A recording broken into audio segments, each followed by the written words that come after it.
Je ne suis donc pas le professeur Stéphane Oustric, je suis juste Marc Chanelière, modérateur de cette plénière. Il va être plaisant de m'auto-modérer, et ceux qui me connaissent savent que ça va être un exercice peut-être difficile. En tout cas, on est encore désolé de l'absence de Stéphane, mais qui a voulu absolument qu'on puisse délivrer le message ordinal un petit peu sur finalement le point de vue de l'ordre sur la télémédecine en termes de qualité et de sécurité des soins. Professeur Stéphane Oustric du département de médecine générale de Toulouse, qui est aussi délégué général aux données de santé au numérique au niveau du CNOM. Alors, ça tombe bien que j'ai du temps, puisque je vais pouvoir vous lire tous les articles de loi de l'ordre. Je vous sens déçu. Donc la télémédecine, qu'est-ce que c'est? Déjà, c'est une forme de pratique médicale à distance qui va utiliser les technologies de l'information et de la communication. Ça va mettre en rapport un professionnel médical, des professionnels médicaux avec un patient. Ça va donc permettre, dans le terme du champ des objectifs, d'établir un diagnostic, d'assurer pour un patient à risque un suivi à visée préventive, un suivi post-thérapeutique, requérir un avis spécialisé, etc. Ça veut dire que c'est un champ d'application extrêmement vaste.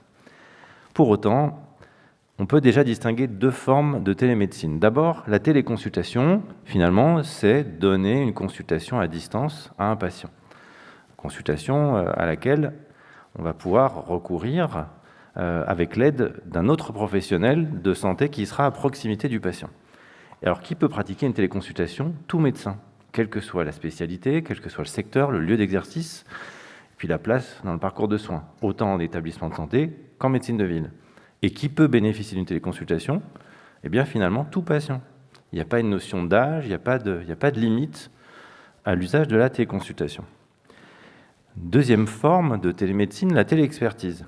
Alors, la téléexpertise, elle aura pour objet de permettre à un professionnel de santé de recourir à distance à l'avis d'un ou plusieurs autres professionnels en raison de leurs compétences essentiellement. Bien sûr, ça nécessitera des échanges d'informations de santé liées à la prise en charge du patient. Alors, qui peut recourir à la téléexpertise? Là encore, tout professionnel de santé, notamment tout médecin, indépendamment de la spécialité, du secteur, du lieu d'exercice, etc. Et pour quel patient? Là encore, champ d'application extrêmement large, tout patient. Alors, en termes de conditions de mise en œuvre, ça a déjà été souligné, notamment par Cédric et Stéphanie, mais il y a quand même un mot important dans l'article R6316-2, que je vais vous lire ad intégrum. Non, il y a le mot « la pertinence du recours à la télémédecine est appréciée par le professionnel médical ».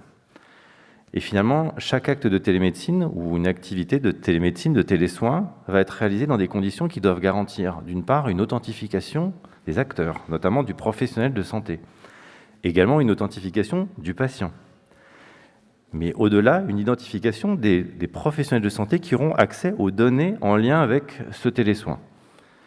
Et bien sûr, on retrouve aussi des mots qui ont déjà été prononcés. Lorsque la situation l'impose, la formation ou la préparation du patient à l'utilisation du dispositif de télémédecine ou de télésoin, on peut convenir qu'il est peut-être difficile de réaliser du télésoin sur une aire d'autoroute, dans une voiture, sans préparation préalable. Dans les conditions de mise en œuvre, le professionnel de santé, médical, le pharmacien, l'auxiliaire, vont devoir générer une trace qui sera inscrite dans le dossier du patient et, le cas échéant, dans le dossier médical partagé. Cette trace, c'est un compte-rendu de la réalisation de l'acte lui-même de télémédecine. C'est aussi quelque chose qui comporte les actes et les prescriptions effectuées dans le cadre de cet acte.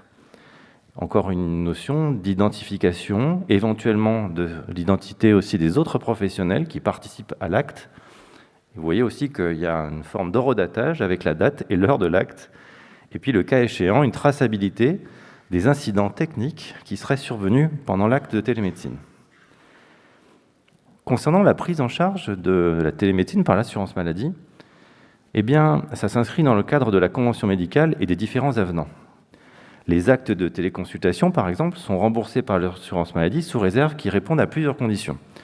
D'abord, ça doit s'inscrire dans le respect du parcours de soins coordonné, avec, de fait, une orientation préalable du médecin traitant.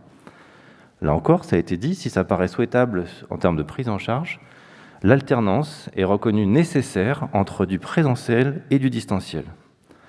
Et enfin, vous verrez qu'il y a une notion excessivement importante qui est l'ancrage territorial de la réponse aux soins. Finalement, que retenir, c'est que cela nécessite une orientation initiale du patient par son médecin traitant vers le médecin téléconsultant, sauf bien sûr si c'est vous qui êtes le médecin téléconsulté.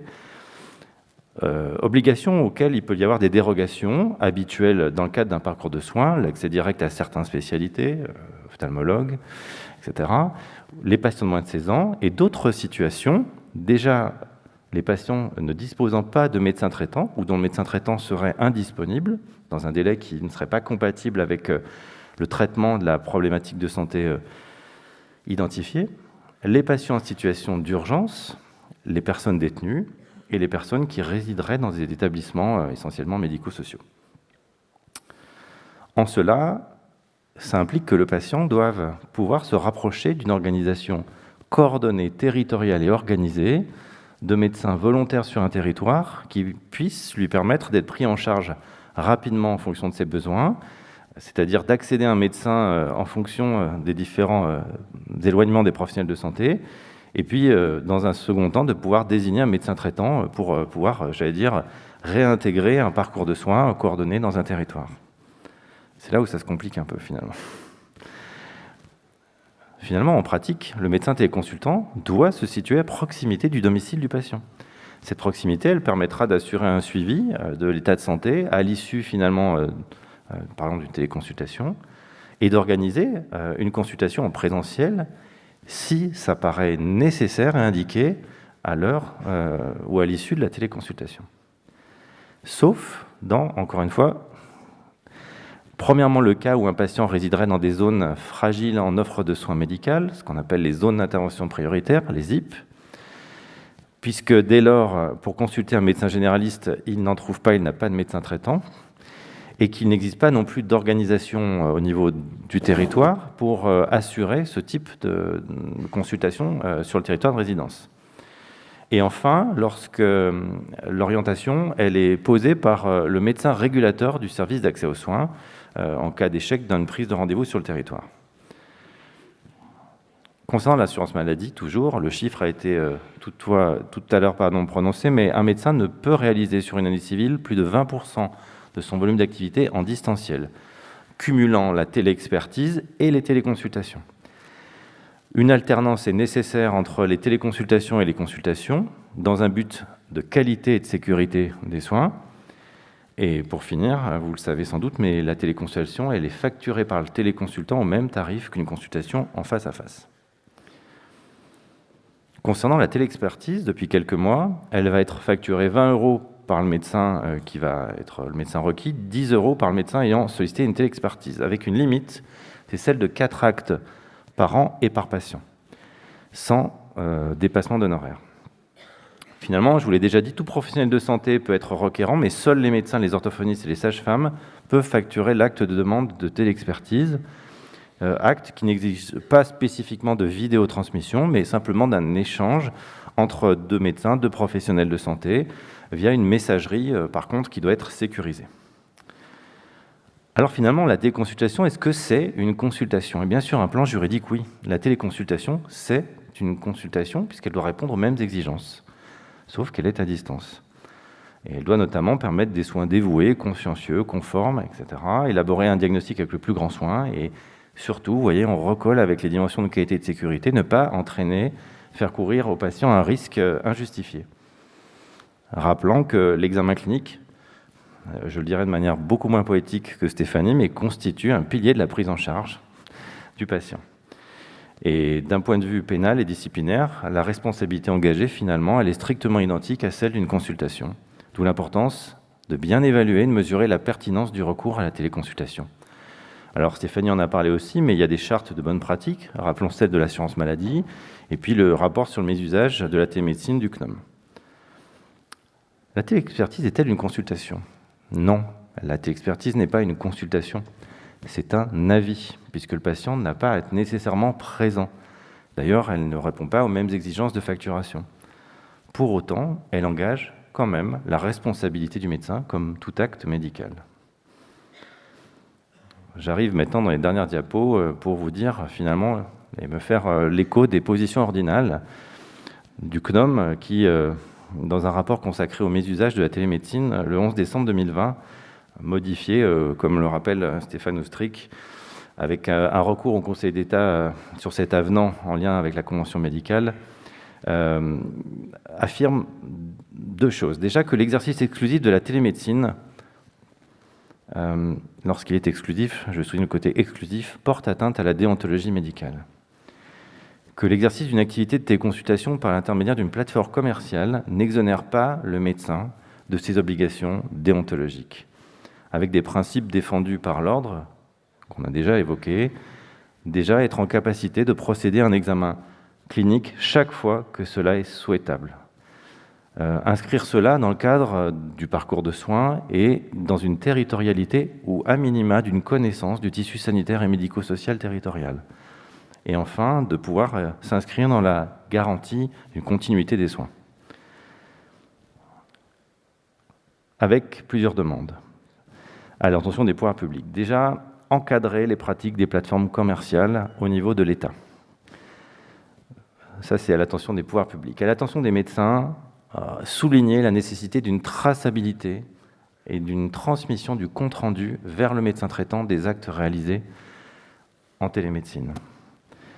Et des demandes tournées à l'attention des plateformes dites commerciales, déjà en amont que le patient puisse connaître l'identité du médecin consultant, qu'elle ne revendique pas le fait de constituer de facto une équipe de soins dans un contexte d'intervention ponctuelle en téléconsultation de plusieurs médecins, qu'elle s'insère dans des contrats conclus avec les médecins les clauses garantissant un exercice médical conforme à la déontologie médicale, et enfin que le médecin puisse lui-même avoir connaissance de l'identité et de la localisation du patient en amont de la téléconsultation. Ça réfère un petit peu aux obligations territoriales. Si on fait un focus, pour finir, sur, entre guillemets, les télécabines. Je ne parle pas des télécabines que certains d'entre vous vont prendre pour monter en altitude et descendre des pistes enneigées. Non. Le CNOM demande au pouvoir public une régulation de l'installation des télécabines et l'interdiction d'une telle installation dans les locaux commerciaux. Je traduirais ça en disant qu'il ne s'agit pas que dans un centre commercial, vous ayez aux encablures, après des photomatons, des télécabines pour du télésoin. Le CNOM demande ainsi aux promoteurs qu'il y ait une concertation des acteurs de santé territoriaux avant toute installation d'une télécabine. Stéphanie en a parlé, mais il y a une exigence et un focus particulier sur la confidentialité du soin, y compris à ce niveau-là, avant d'accéder à la télécabine, et également pendant la téléconsultation. Il ne s'agit pas, j'imagine, que les gens vous voient rentrer tous dans une télécabine et entendre ce qui peut se dire. Que soit identifié également le responsable du fonctionnement de la télécabine, ainsi que le responsable de l'hygiène, parce qu'on peut imaginer que les gens qui se succèdent, il y a aussi des exigences de cette nature-là, et enfin, de ne pas procéder à une publicité commerciale de cette télécabine. Et enfin, le CNOM insiste et recommande, me semble-t-il fortement, la présence et ou l'assistance d'un professionnel de santé pour en faciliter l'usage avec les patients. En conclusion, 3 messages clés. Le législateur et les partenaires conventionnels ont récemment cherché à favoriser la téléconsultation et la téléexpertise, s'agissant de les envisager comme des mesures palliatives aux difficultés d'accès aux soins. Pour autant, la consultation en face à face, elle reste cependant le mode privilégié d'une bonne prise en charge d'un patient. Je rajouterai en soins de premier recours. On pourrait sans doute étendre.